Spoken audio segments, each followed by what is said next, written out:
बोले कीर्तन से किसी साधक ने लाभ लिया? बोले हाँ लिया। सूर्यवंश में भगवान श्री राम के पूर्वज खट्वांग नाम के राजा हुए।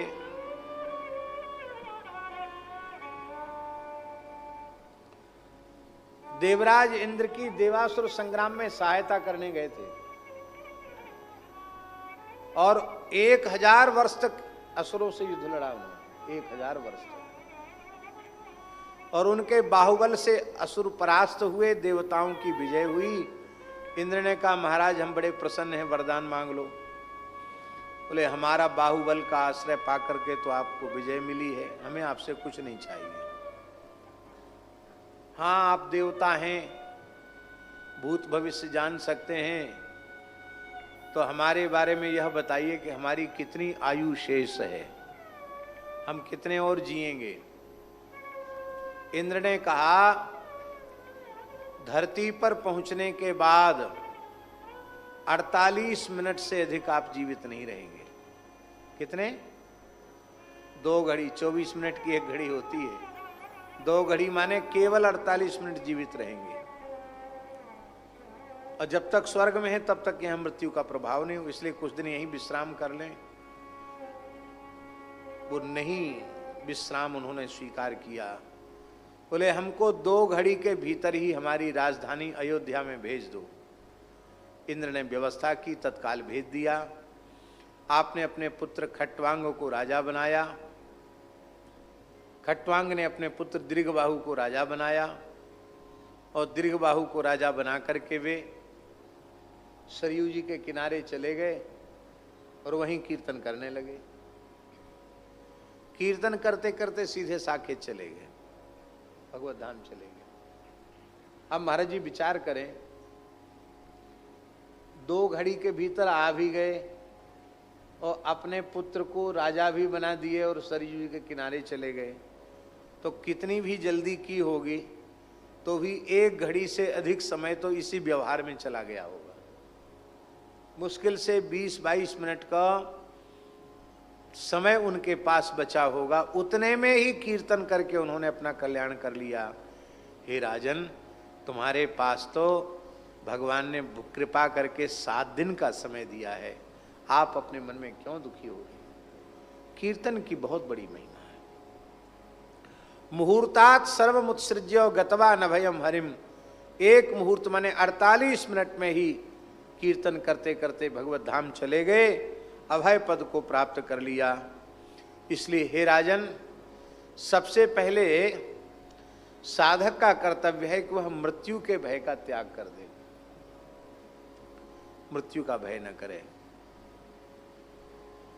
जो उत्पन्न हुआ है वो नष्ट होगा, जो उत्पन्न ही नहीं हुआ वह नष्ट ही कैसे होगा?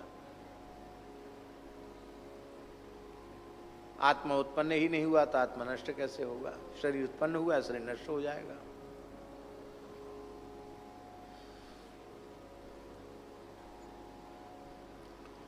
वैराग्य रूपी खड्ग से, असंगता रूपी खड्ग से शरीर संसार के प्रति अहंता और ममता, इन दोनों के बंधन को काट दे। और फिर क्या करे? बोले ग्रहात् प्रव्रजितो धीरा पुण्य तीर्थ जलाप्लुतः शुचौ विविक्त आसीनो विधिवत कल्पितासने। गृहात् प्रव्रजितः, घर से निकल पड़े, घर छोड़कर। कल्याणकामी पुरुष का साधन बताया जा रहा है। वैराग्य पूर्वक असंगता की खड्ग से शरीर की, संसार की अहंता ममता के बंधन को काट डाले। फिर घर त्याग करके किसी पवित्र तीर्थ में जाकर के श्री गंगा, यमुना, सरयू आदि पवित्र किसी नदी में स्नान करे और अत्यंत पवित्र और एकांत स्थल में बैठ करके भगवान के नाम का जप करे और भगवान के स्वरूप का ध्यान करे।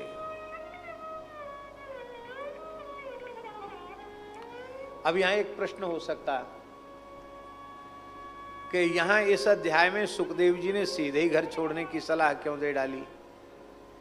कल्याणकामी पुरुष तो गृहस्थ भी हो सकता कि नहीं? तो यहां गृहस्थ की बात नहीं, सीधे कह दिया कि असंगता के खड्ग से शरीर संसार की अहमता ममता का बंधन काट डाले और फिर सब कुछ छोड़ के साधु हो जाए, बाबा जी हो जाए। ये लिख दिया स्पष्ट। घर में रह के भजन संभव नहीं है क्या? गृहात प्रव्रजितो धीरः, गृहात प्रव्रजितः क्यों कहा? हमारे पूज्य महाराज जी एक दृष्टांत देते थे, भक्तमाली जी। वो कहते थे कि एक तोता राजा के महल के बगीचे का तोता था और एक तोता बनवासी तोता था। तो बनवासी तोता की राजमहल के उपवन में निवास करने वाले तोते से मैत्री थी।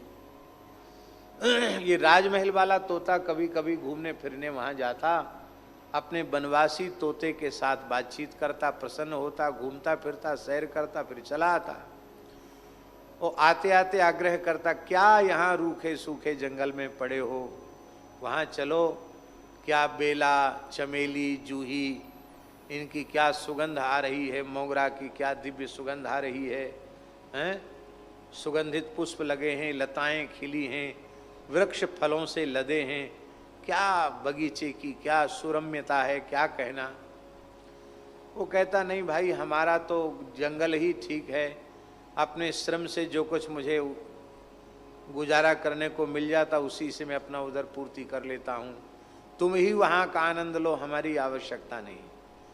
एक दिन मित्र ने बहुत हट किया, बोले नहीं चलना पड़ेगा। तो चलो, ज़्यादा हट कर रहे हो तो चलते हैं तुम्हारे साथ। वहाँ गए, बगीचे में पहुँचे, जैसा सुना था उससे 100 गुना सुंदर पाया उस तोते ने। बोले भाई है तो बहुत अच्छी जगह, वृक्ष भी फलों से लद रहे हैं, यहाँ तो बड़ी छूट पट्टी है, खूब खाओ।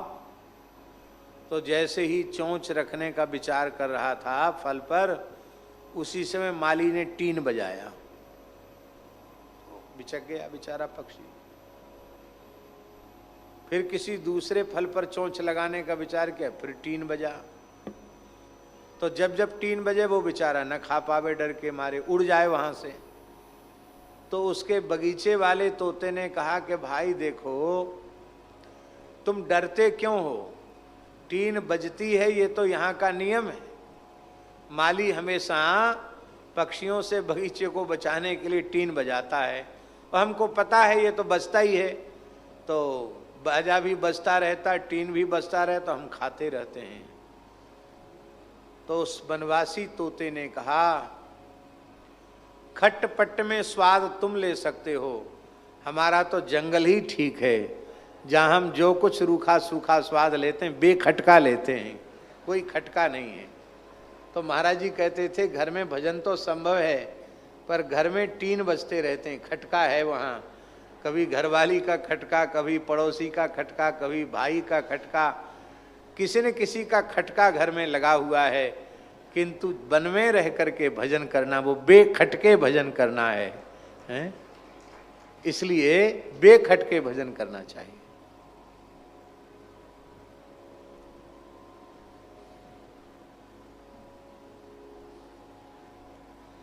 तो गृहात् प्रव्रजितो धीरः, घर से निकल पड़े, घर को त्याग दे, पवित्र जल में स्नान करे, एकांत में बैठ जाए और फिर नाम का अभ्यास करे।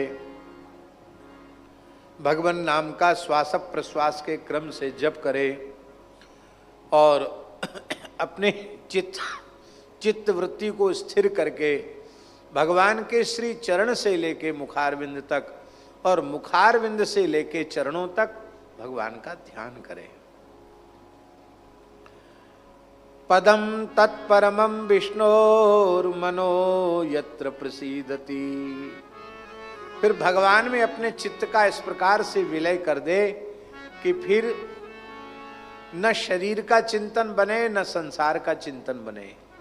भगवत चिंतन में भगवत स्वरूप के साथ मन की वृत्ति का एकाकार हो जाए, वृत्ति एकाकार हो जाती।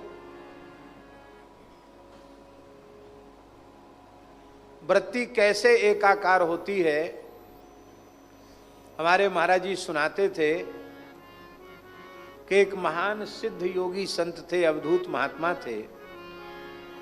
किसी जंगल में उन्होंने चातुर्मास्य किया, तो एक ग्वाले ने समय से उस महात्मा को दूध पहुंचाया। महात्मा दूधाधारी संत थे, दूध ही लेते थे संत।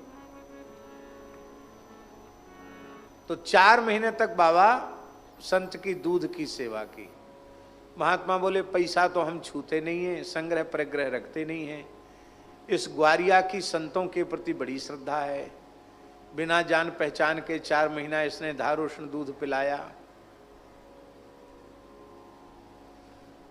तो बोले बच्चा कुछ भजन ध्यान भी किया करो, खाली भैंस चराते हो, गैया चराते हो।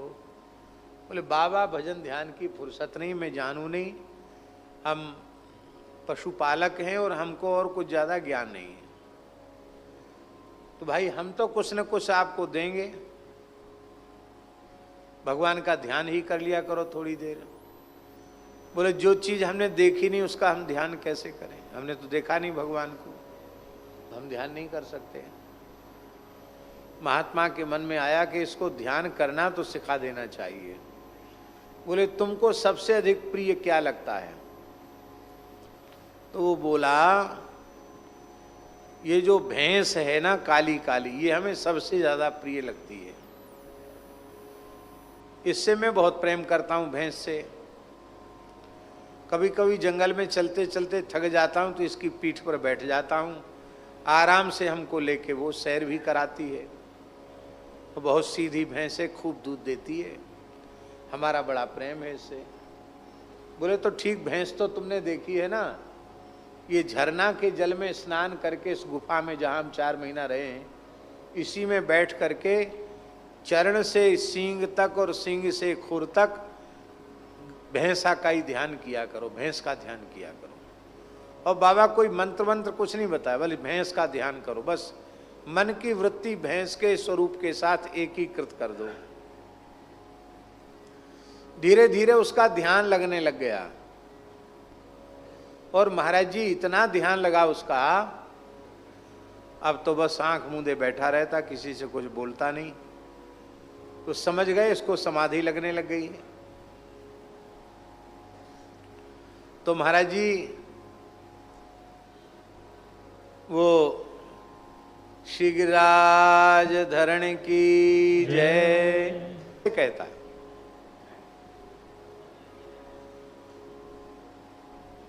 तो भैंस का ध्यान करते करते महिषाकाराकारित वृत्ति हो सकती है, तो भगवत चिंतन करते करते, भगवत ध्यान करते करते क्या भगवदाकाराकारित वृत्ति नहीं हो सकती?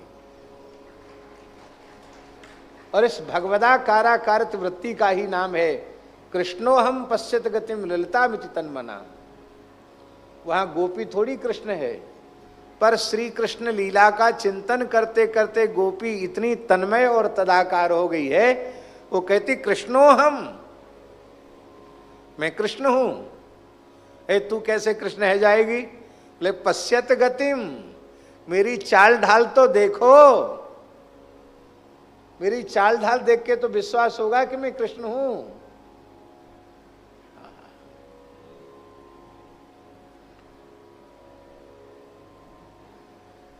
महात्मा ने ग्वाले की समाधि उतारी और फिर समझाया कि तुम एक पद्धति का आश्रय लेकर ध्यान करना तो सीख गए हो, लेकिन जिसका तुम ध्यान करके तदाकार वृत्ति प्राप्त की है, वह तो संस्कृति के चक्र में पड़ा हुआ, कर्मफल भोगने के लिए उत्पन्न हुआ तामसी एक प्राणी है। अब इसका ध्यान, इस नाशवान भैंस के शरीर का ध्यान त्याग करके और तुम श्री कृष्ण का ध्यान करो। और फिर भगवत ध्यान बताया, तो भगवत ध्यान उसके अंतःकरण में अवतरित हो गया। तो भगवत ध्यान से जैसे वृत्ति अंतर्मुखी होती है, वैसी अन्य किसी साधन से नहीं होती। मनो निर्विषयम युक्त्वा ततः किंचन न स्मरेत। शरीर संसार की पूर्ण विस्मृति हो जाती है। इस नाम संकीर्तन से, लीला संकीर्तन से और भगवान के मंगलमय स्वरूप के ध्यान से रजस्तमोभ्याम आक्षिप्तम विमूढ़म मन आत्मनः यच्छेद धारणया धीरो हंति या तत्कृतम मलम। ध्यान में एकाग्रता प्राप्त न होने का हेतु है रजोगुण और तमोगुण की अधिकता। तो इस साधन से, नामरूप गुण लीला के कीर्तन से और भगवान के मंगलमय स्वरूप के ध्यान से रजो गुण और तमोगुण की सर्वथा निवृत्ति हो जाती है, मन निर्मल हो जाता है। और इसके बाद फिर जब वह भगवान के मंगलमय स्वरूप को अनुभव करता है अपने अंतःकरण में, तो यस्याम संधार्यमाणानाम माणायाम योगिनो भक्ति लक्षणः आसु संपद्यते योगा। कौन सा योग आसु संपद्यते? भक्ति योग। फिर इससे शीघ्र भक्ति योग की सिद्धि होती है। और भक्ति योग की सिद्धि क्या है? बोले आश्रयम भद्रम ईक्षतः, भद्रम ईक्षतः, आश्रयम भद्रम ईक्षतः। आश्रय कौन है? भगवान के अतिरिक्त आश्रय तत्व और कोई दूसरा नहीं है। भगवान ही जीव का परम परम आश्रय। आश्रय तत्व भगवान है। सर्वत्र यत सर्वत्र तदीक्षणम। भक्ति योग क्या है? सर्वत्र भगवान का दर्शन करना, यही भक्ति योग है।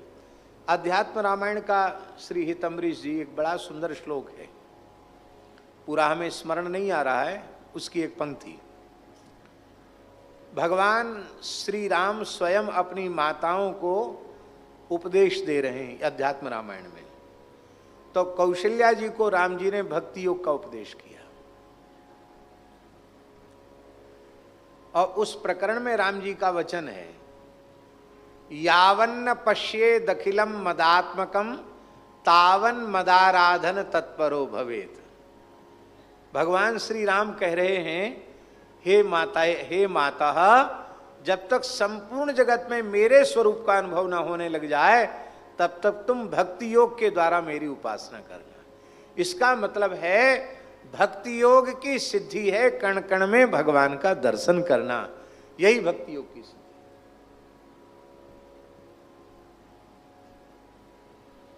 भगवान करदम जी के तप पर प्रसन्न होकर उन्हें दर्शन देते हैं और यह भी कह देते हैं कि 10वीं संतान के रूप में मैं स्वयं आऊंगा। और भगवान कपिल रूप से अवतार भी लेते हैं। माने पहले अष्टभुज महाविष्णु के रूप में गरुड़ पर विराजमान होकर दर्शन देकर कृतार्थ करते हैं, वर भी देते, संभाषण भी करते हैं। अब फिर इतने सुलभ बन जाते हैं कि पुत्र बन के आ जाते हैं।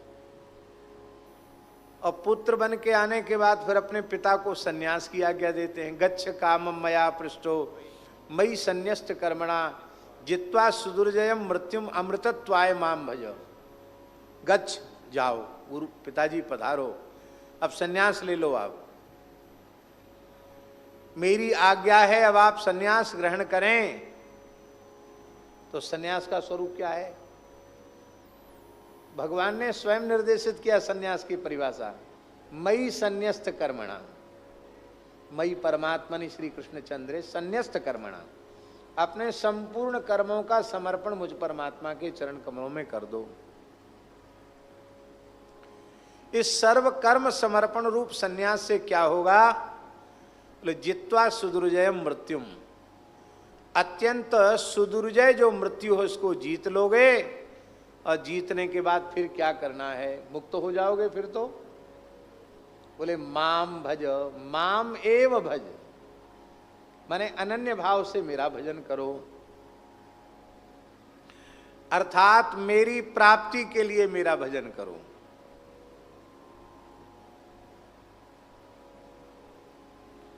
अब भगवान से पूछा जाए कि आप क्या बोल रहे हो? क्या आपकी प्राप्ति करदम जी को नहीं हुई है क्या? तब के पश्चात हुई और पुत्र रूप में भी हो चुकी है। अब कौन सी प्राप्ति बकाया है जिसका निर्देश आप दे रहे हैं? तो जब करदम जी ने संन्यास ले लिया है तो महाराज जी वहां श्री सुखदेव जी महाराज वर्णन करते हैं कि करदम जी ने सभी प्राणियों में भगवान को देख लिया और सभी प्राणियों को भगवान में देख लिया। बोलो भक्तवत्सल भगवान की जय जय श्री राधे।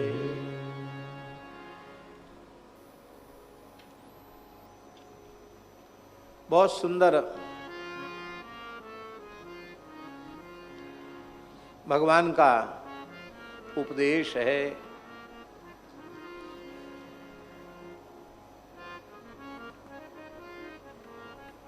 लिखा है महाराज जी यहां, वासुदेवे भगवती सर्वज्ञे प्रत्यगात्मनि परेण भक्ति भावेन लब्धात्मा मुक्त बंधना।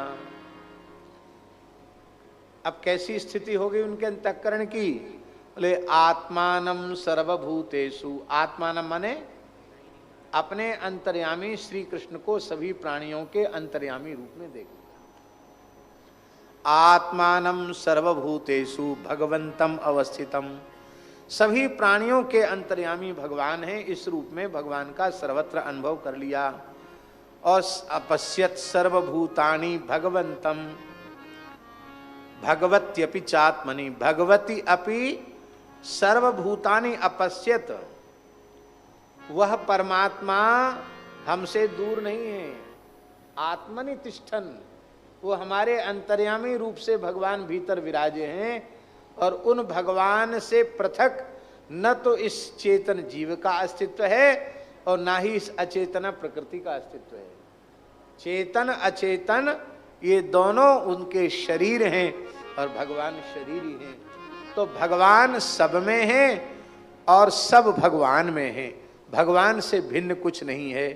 यही अंतिम गति है। और जब इस प्रकार से सर्वत्र भगवत साक्षात्कार हो जाता है तब साधक की अवस्था कैसी हो जाती है, तो महाराज जी उसका वर्णन किया गया। इच्छा द्वेष विहीनेन सर्वत्र समचेतसा भगवद भक्ति युक्तेन प्राप्ता भागवती गति। जब सर्वत्र भगवत दर्शन होने लग जाता है तो न तो भगवत सेवा और भगवत प्रेम, इसके अतिरिक्त कोई इच्छा नहीं रह जाती है। लौकिक पारलौकिक किसी वस्तु व्यक्ति पदार्थ को पाने की अभिलाषा चित्त में नहीं रहती। तो इच्छा, इससे तो इच्छा की निवृत्ति हो गई। और द्वेष की निवृत्ति इसलिए हो जाती है कि वो सर्वत्र अपने आराध्य को देखने लग जाता है। तो निज प्रभु मैं देख ही जगत के हिसन करही विरोध, तो इच्छा की निवृत्ति हो गई। भगवत प्रेम की, भगवत सेवा की इच्छा से लौकिक पारलौकिक भोगों की इच्छाएं समाप्त हो गई। और सर्वत्र भगवत दृष्टि से द्वेष की निवृत्ति हो गई। तो सर्वत्र समचेतसा, और इसी अवस्था को भगवत भक्ति कहा गया। भगवत भक्ति युक्तेन, ये अवस्था भगवत भक्ति है। और इस भगवत भक्ति से युक्त अवस्था को प्राप्त करके प्राप्ता भागवती गति, जो बड़े बड़े भागवतों को गति प्राप्त होती है वह गति श्री करदम जी को प्राप्त हो गई। इसलिए हमारे संतों ने महाराज जी कहा है कि साधकों को इतने प्रकार का दर्शन होता है। हरिगुरु संतों की कृपा से ईमानदारी से साधन में लगते हैं तो सबसे पहले स्वप्न दर्शन आरंभ होता है। स्वप्न साधक की उपासना का दर्पण है। स्वप्न से पता चलता है कि अंतःकरण कैसे दृश्य बना रहा है, क्योंकि उस समय सृष्टा स्वयं जीव ही तो होता है। तो उसमें राजसी तामसी संस्कार होंगे तो उस प्रकार के पदार्थों की रचना करेगा, और गुणातीत होने पर भगवत लीला प्रकट होने लग जाएगी। गुणातीत अवस्था आने पर भगवत लीला प्रकट होने लग जाएगी। तो स्वप्न विज्ञान का दूसरे मार्ग में भले ही कोई महत्व न हो, पर वैष्णवों की उपासना पद्धति में तो स्वप्न का भी बड़ा आदर है। हमारे यहाँ तो त्रिजटा भी कह रही है, यह सपना में कहूँ पुकारी, वो यही सत्य गए दिनचारी। और हनुमान जी ने 4 दिन लगाए क्या? हनुमान जी ने तो 4 दिन नहीं लगाए, सुना और सवेरे काम पूरा कर दिया, आग लगा दी लंका में। तो स्वप्न दर्शन, भले ही कोई कहे कि स्वप्न मिथ्या है, चलो मान लिया एक अंश में मिथ्या है, पर जिन सच्चिदानंद भगवान का अनुभव स्वप्न में हो रहा है उनको मिथ्या कहना, ये तो महाराज बहुत बड़ा भगवत अपराध है।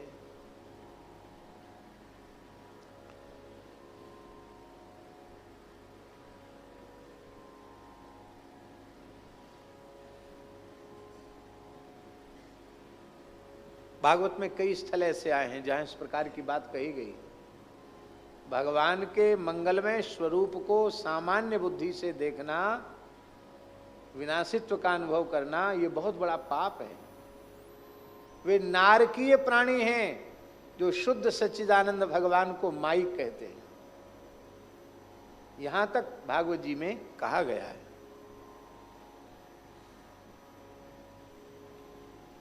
भगवान तो भगवान ही है। बोलो भक्तवत्सल भगवान की जय। तो स्वप्न में संसार के पदार्थ भले ही झूठे हों, पर भगवान की अनुभूति होती वह तो सत्य है। हमारे श्री गणपत बाबा जी बैठे हैं, बेण विनोद कुंज वाले महाराज जी के परिकर थे, पंडित श्री मोतीलाल जी महाराज जी, वृंदावन की सत्य घटना है। उन्होंने अपना सब जमीन जायदाद नर्मदा किनारे थी बेच के, और यहाँ संतों की सेवा करते थे। वो साधु भजन करो रोटी मांग के लाते थे वो पंडित जी। उनके शरीर में क्षय रोग हो गया, टीबी हो गई। अब तो बहुत इलाज हो गया, उस समय महाराज जी इलाज नहीं था टीबी का, मुंह से खून आने लग गया। अब संत लोग बेचारे उनकी सेवा करें, तो उनको बड़ा दुख हो गया कि हम तो इसलिए सब नर्मदा से आए थे, नर्मदा खंड छोड़ के, कि यहाँ संतों की सेवा करें, ये संती लोग हमारी चिंता करते हैं, अब क्या करें। बहुत दुखी हो गए। इससे अच्छा, इस जीवन से अच्छा तो मर जाना ठीक है, इतने दुखी हो गए। तो स्वप्न में रात्रि को एक महात्मा आए, ये वृंदावन बेण विनोद कुंज की घटना है। आकर बोले, पंडित जी क्यों रो रहे हो? कहते हम आए तो इसलिए थे कि साधु सेवा करेंगे, उल्टे साधु ही हमारी सेवा कर रहे हैं। हम बीमार पड़ गए,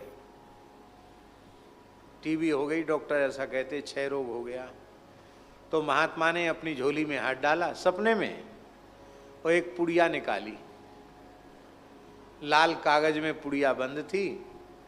लो पंडित जी ये पुड़िया ले लो, सवेरे उठ के पानी तो पीते ही हो, इसको फाँक कर पानी पी लेना, ठीक हो जाओगे, एक खुराक में ही ठीक हो जाओगे। तो उन्होंने सपने में पुड़िया लेकर तकिया के नीचे रख दी, और सवेरे उठे तो उनको सपना याद आया कि सपने में कोई महात्मा जी आए थे और झोली में से एक पुड़िया दे गए। तो सहज ही उन्होंने तकिया हटाई तो वो लाल पुड़िया निकली, स्वप्न सत्य हो गया। तब उन्होंने पुड़िया फाँक ली, चूरन जैसा कुछ था, तांबे के लोटा में छान के जल रखा था, वो जल पी लिया। आश्चर्य की बात, उनको पीते ही इतनी शक्ति आ गई कि जो पहले अपने बिना सहारे के स्नान वगैरह भी नहीं कर पाते थे, उठ नहीं पाते थे, इतने कमजोर हो गए थे, वो सवेरे उठ के सेवा में लग गए, स्नान घर में चले गए, नहा धो लिए, कीर्तन करने लग गए। तो लोगों को इनको क्या हो गया, पंडित जी को, मोतीराम जी को देखा, बोले हम तो ठीक हैं, हमें कोई कमजोरी नहीं है। कहे चलो भाई डॉक्टर को दिखाओ। तो परीक्षण कराया तो पूरी तरह वो टीबी रोग से मुक्त हो गए थे। उसके बाद कई वर्षों तक वो जीवित रहे। अब सोचो, घटना स्वप्न की है और प्रत्यक्ष में सत्य हो गई। पर स्वप्न के दर्शन से प्रत्यक्ष दर्शन की महिमा, भगवान के साक्षात दर्शन की, प्रत्यक्ष दर्शन की बड़ी भारी महिमा है। और भगवान का प्रत्यक्ष दर्शन होता है, इसमें कभी संदेह नहीं करना, अवश्य होता है। नाभा गोस्वामी जी ने तो यहां तक कह दिया, महाराज जी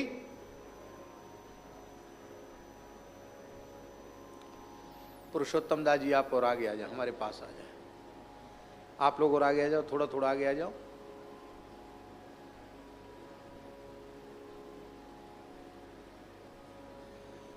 तो क्या कह रहे थे? स्मरण दिलाएं। स्वप्न दर्शन से हैं? नहीं नहीं नहीं नहीं, वो तो है। हाँ, हम ये कह रहे थे कि प्रत्यक्ष दर्शन कठिन नहीं है। हाँ, नाभाजी महाराज ने कहा, बल्लभ सुत बल भजन के कलयुग में द्वापर कियो, श्री विठलेश ब्रजराज ज्यों लाड़ लड़ाए के सुखली। भजन के बल से गोसाई श्री विठलनाथ जी ने कराल कलिकाल में द्वापर के जैसा काल उपस्थित कर दिया। ठाकुर जी, श्री कुम्भन दास जी, सूरदास जी, परमानंद दास जी, नंददास जी, चतुर्भुज दास जी, इनको कोई स्वप्न थोड़ी, प्रत्यक्ष इनके साथ खेलते थे। हमारे यहाँ तो बगल में जमनाम तो गांव है जहाँ के कुम्भन दास जी थे, और कुम्भन दास जी के खेत अपने चंद्र सरोवर पर ही हैं। तो यहाँ तक कहते हैं कि ठाकुर जी उनके साथ खेत में भी सेवा करते थे, श्रीनाथ जी। ये प्रत्यक्ष लीला है भगवान। कितनी लीलाएं हैं। इसी कलिकाल में नामदेव जी को 56 बार भगवत साक्षात्कार हुआ। इसी कलिकाल में श्री भक्तराज नरसिंह मेहता को 52 बार भगवत साक्षात्कार हुआ। और हमारे ब्रज के महान रसिक सिद्ध संतों ने तो 1 बार 2 बार की क्या चले, अपलक नेत्रों से नित्य विहार का निरंतर अनुभव किया है। तावन्न पश्ये दखिलम मदात्मकम तावन मदाराधन तत्परो भवेत। भगवान कह रहे हैं कौशल्य माता, भक्ति योग की पूर्णता इसी में है कि सारे जगत को मदात्मकम, यहां ब्रह्मात्मक जगत के अनुभव की बात कही गई है। ब्रह्मात्मक जगत, इस सारे जगत को ब्रह्मात्मक रूप में देखना, यही भक्ति योग की सिद्धि है। तो सबका आश्रय जो भगवान है, उन भगवान को सर्वत्र जब देखने लग जाता है तो इससे आसु संपद्यते योग, शीघ्र ही भक्ति योग की सिद्धि हो जाती है।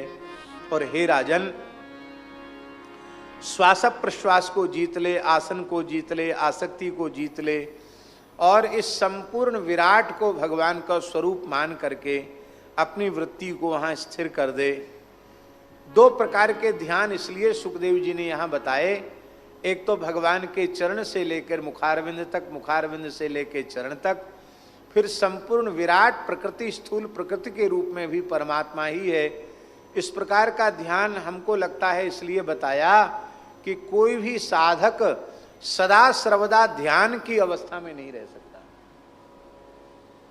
कभी न कभी देह अपने व्यवहार का संपादन करने के लिए देह की वृत्ति बाहर आवेगी, और यह इंद्रियां विषयोन्मुखी होकर कब किस ज्ञान विज्ञान संपन्न साधक को भी किस मलमूत्र के भांड में ले जाकर पटक देंगी, नहीं कहा जा सकता। इसलिए इस प्रकार का उपाय महाराज जी बता दिया कि जब आंख मूंदे तो वो ठाकुर जी भीतर दिखाई पड़े, और जब आंख खुले तो जो कुछ भी है वह भगवान ही है, ऐसा अनुभव में आवे। पाताल में तस्य ही पादमूलम पठन्ति पार्ष्णि प्रपदे रसातलम महातलम विश्वसृजोथ गुल्फौ तलातलम वै पुरुषस्य जंघे।